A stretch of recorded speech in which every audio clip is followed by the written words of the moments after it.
Have you ever seen someone dress up like them in a party, online, or at a convention? And what makes these characters recognizable and powerful? Welcome to the world of cosplay.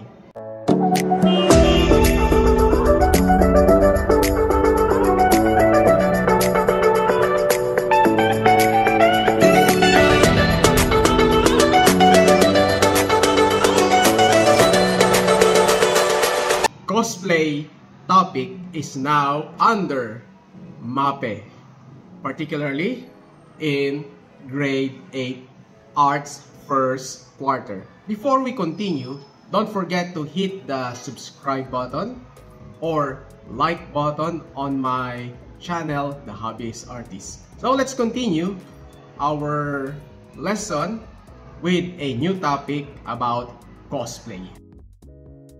What is cosplay? A short term for costume play, a performance art and a hobby that has become increasingly popular. Cosplayers elaborate costumes of their own favorite characters from movies, TV shows, video games, and comics to attend conventions and events to show off their creations. Cosplay costumes are now available in any online markets like Shopee, Lazada, Temu, Etsy, or even Amazon. In addition to creating authentic costumes, the cosplayers also act in character and are usually subject matter experts on the characters they are replicating. What about you? What anime or gaming character you want to be in any cosplay event? Maybe a character from Demon Slayer, from Flame of Recca, a character from Call of Duty, or from Ghost Fighter or Yu Yu Hakusho, or Virtua Fighter, or Yowamushi Pedal. Comment down. Now, here are the reasons for cosplay. First, we have creative self-expression. Cosplaying is an outlet for creative expression that allows individuals to celebrate their favorite fandoms and express their passion for fictional characters and stories. Many cosplayers view cosplay as a means of exploring different facets of their identity. Through embodying different characters, individuals can experiment with various personas and aspects of themselves that they may not feel comfortable expressing in their everyday lives. Of course, another one, this is a form of role identity transformation from an ordinary person to a superhero and others.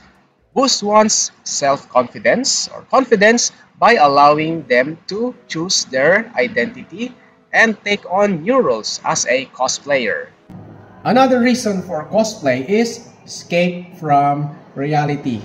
So ito yung nagiging me time, relaxation ng mga cosplayers. So, let's continue. They want to experience a sense of adventure, excitement, wonder, and popularity that may be lacking in mundane routines.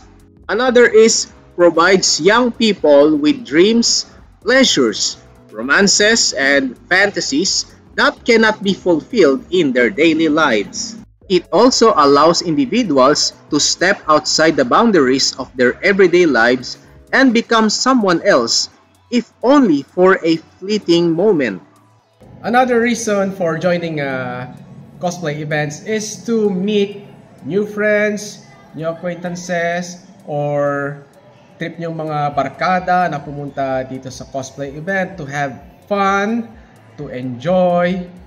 Also for sa mga mahilig mag-solo, for me time and for relaxation. A sense of community serves as a communal space where cosplayers come together to share their passion and forge lasting friendships. Another is make friends and build social skills, connect with fans, and collaborate with fellow enthusiasts from around the world. Now, punta naman tayo sa ating mga local heroes or local characters. Can you name those heroes. Write the character's name and briefly describes what makes them iconic. So, name those characters. I have a question for you. Question number 1. Why do you think people are drawn into cosplay? Question number 2. What character you would like to portray and why? And question number 3. How does cosplay help people express who they are or who they want to be? Remember, this topic is not only open to all grade 8 students, it is also open to all grade levels and even open to all ages.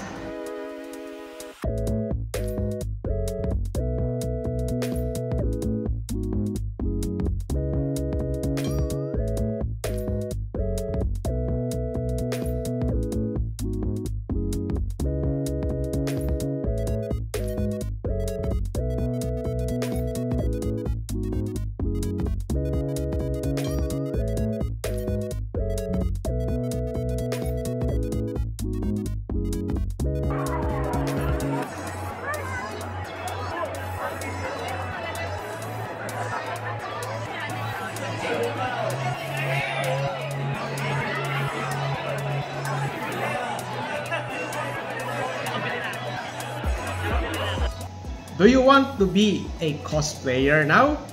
Join us! There are many cosplay events waiting for you.